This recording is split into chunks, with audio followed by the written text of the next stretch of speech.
Janasena party అధ్యక్షుడు deputy CM Pawan Kalyan ను ఒక అసమర్థుడైన నాయకుడిగా చిత్రీకరించేందుకు తెలుగుదేశం పార్టీ మీడియా ప్రయత్నిస్తోందా? అసలు పవన్ కళ్యాణ్ ఒకవేళ అయి ఉండకపోతే ఆ వ్యాఖ్యల్ని ఈనాడు పత్రిక ఎలా రాసింది? చంద్రబాబు నాయుడు గారు అవినీతి పైన చాలా సీరియస్ గా ఉన్నారు.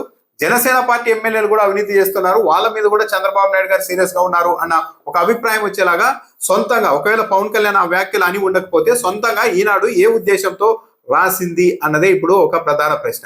అంటే తెలుగుదేశం పార్టీ ఎమ్మెల్యేలే కాదు, జనసేన పార్టీ ఎమ్మెల్యేలు కూడా అవినీతిలో ఆరితేరిపోయారు అన్న ఉద్దేశాన్ని, ఆ సందేశాన్ని ప్రజల్లోనికి తీసుకెళ్లేందుకు ఈనాడు పత్రిక ప్రయత్నించిందా? మంగళవారం విజయవాడలో జనసేన పార్టీకి సంబంధించిన ఎంపీలు, ఎమ్మెల్యేలు, ఎమ్మెల్సీలతో పవన్ కళ్యాణ్ గారు ఒక సమావేశం నిర్వహించారు. ఆ సమావేశంలో జనసేన పార్టీకి సంబంధించిన ప్రజాప్రతినిధులు టీడీపీ నాయకులపైన అసంతృప్తి వ్యక్తం చేశారు.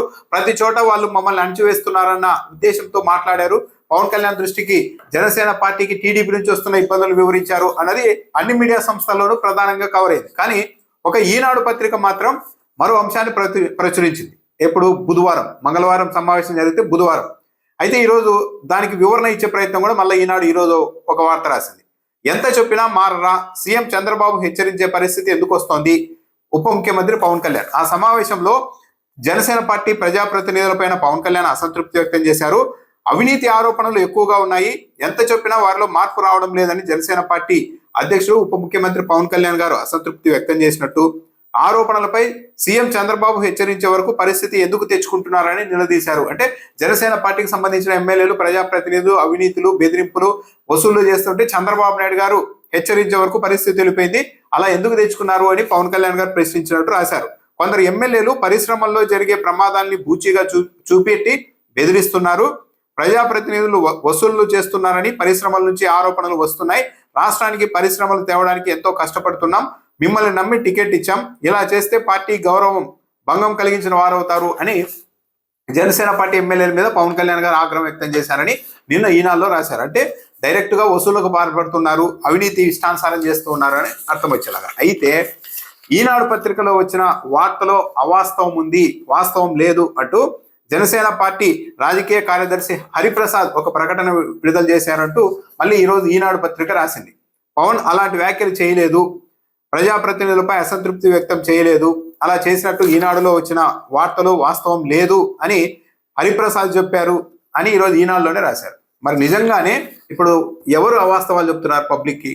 నిజంగా పవన్ కళ్యాణ్ గారు ఆ సమావేశంలో ఆ మాటలు అని ఉండకపోతే ఈనాడు పత్రిక డైరెక్ట్ గా ఎలా రాసేసింది? జనసేన పార్టీ ఎమ్మెల్యేలు, ప్రజాప్రతినిధులు వసూళ్లకు పాల్పడుతున్నారు, పరిశ్రమల్ని బెదిరిస్తూ ఉన్నారు, చంద్రబాబు నాయుడు గారు కూడా హెచ్చరించే వరకు పరిస్థితిని తీసుకెళ్లారు అని పవన్ కళ్యాణ్ గారు ఏ ఉద్దేశంతో అన్నారు? మరి ఈనాడు పత్రిక అబద్ధం రాసిందా? ఈనాడు పత్రిక నిన్న రాసింది నిజమైతే ఈ రోజు కూడా కట్టుబడి ఉండాలి కదా. ఆ జనసేన పార్టీ మాత్రం ఈ వ్యాఖ్యలు ఖండిస్తోంది అంటూ ఎలా రాశారు? ఒకవేళ జనసేన పార్టీ చెబుతున్నదే నిజమైతే మరి ఈనాడు పత్రిక ఇలాంటి కథనం ఎందుకు రాసింది? అది కూడా ఏది? జనసేన పార్టీ ఎమ్మెల్యేల మీద చంద్రబాబు నాయుడు గారు ఆగ్రహం వ్యక్తం చేసే వరకు పరిస్థితి వెళ్తోందని పవన్ కళ్యాణ్ గారు అన్నారని రాశారు. అంటే జనసేన పార్టీ ఎమ్మెల్యేల మీద పవన్ కళ్యాణ్ కి కంట్రోల్ లేదు, పవన్ కళ్యాణ్ చెప్పినా కూడా అవినీతి ఆపే పరిస్థితి లేదు అన్న ఒక సందేశాన్ని ఈనాడిస్తోందా?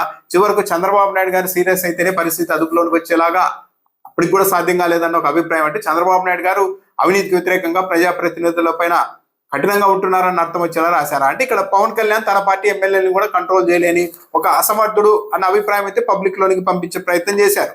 అంటే ఆ సమావేశంలో ఎమ్మెల్యేలను ఉద్దేశించి పవన్ కళ్యాణ్ గారు ఆ వ్యాఖ్యలు చేసి ఉండరు అని చెప్పడానికి కూడా లేదు. ఎందుకంటే ఒక తెలుగుదేశం పార్టీ ఎమ్మెల్యేలే కాదు, అన్ని పార్టీలకు సంబంధించిన కూటమి ఎమ్మెల్యేలంతా ఎక్కడికక్కడ తమ నియోజకవర్గాల్లో ఉన్న ఆర్థిక వనరులు అన్నింటి మీద పట్టు సాధించేసి డబ్బులు వసూలు చేస్తూ ఉన్నారన్నది జగమెరిగిన సత్యం.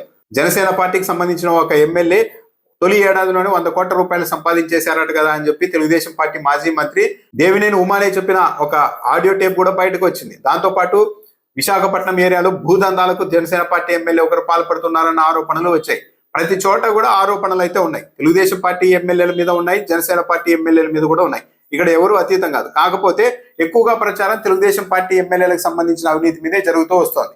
ఈ నేపథ్యంలో పవన్ కళ్యాణ్ గారు ఇలా అన్నారు అని ఈనాడు రాయడం ద్వారా ప్రత్యేకించి సాధారణంగా అయితే ఆ సమావేశంలో పవన్ కళ్యాణ్ గారు అలాంటి వ్యాఖ్యలు చేసినప్పటికీ కూడా తెలుగుదేశం పార్టీ మీడియా వాటిని పబ్లిక్ లోనికి దాకుండా కాస్త సంయమనం పాటించాల్సింది. కానీ జనసేన పార్టీ ఎమ్మెల్యేలు కూడా వసూళ్లకు పాల్పడుతున్నారంట, పవన్ కళ్యాణ్ సీరియస్ అయ్యారు అని రాయడం ద్వారా ఒక తెలుగుదేశం పార్టీ ఎమ్మెల్యేలు కాదు, జనసేన పార్టీ ఎమ్మెల్యేలు కూడా దోపిడీకి ఈ రాష్ట్రంలో పాల్పడుతున్నారు, వాళ్ళని కంట్రోల్ చేసే శక్తి కూడా పవన్ కళ్యాణ్ కు లేకుండా పోయింది, దాంతో చివరకు చంద్రబాబు నాయుడు గారు వాళ్ళ మీద కూడా సీరియస్ కావాల్సిన పరిస్థితి వచ్చేసింది.